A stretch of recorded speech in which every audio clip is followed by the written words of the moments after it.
因为高雄美浓头乌沙酒的案件，即阵有真侪土方的回收厂拢暂时无愿意收。为着解决这个问题，高雄市府是按算要设公办的占地场，其中一笪伫咧公山的圣心路，不过煞是引起当地民众反对。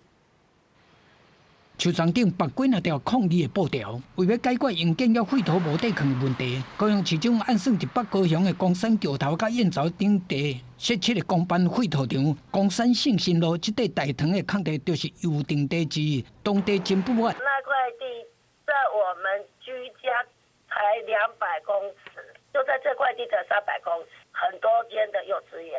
请问一下，我们下一代的小朋友都要吃沙子吗？堆了那个东西在那边的话，我觉得这个跟我们在这边居住的长久以来，我觉得造成那个身体的状况不太好。民众忧心设废土场，社区毋但是土粉洋洋飞，大量的沙石啊车出入，阁可能影响当地交通。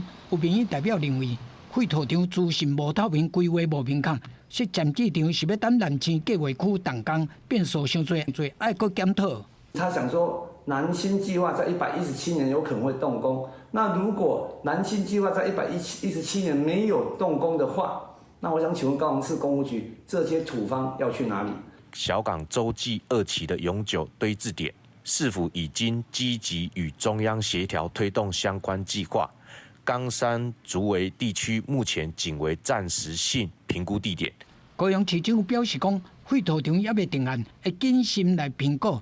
高雄自发生美浓沙石案了后，因为真侪废土场暂时无收，致使工程营建业的废土无地坑。高雄市长伫废土甲设废土场的困境内底，恐惊敢会当持续和地方沟通，找找解决的办法。记者综合报道。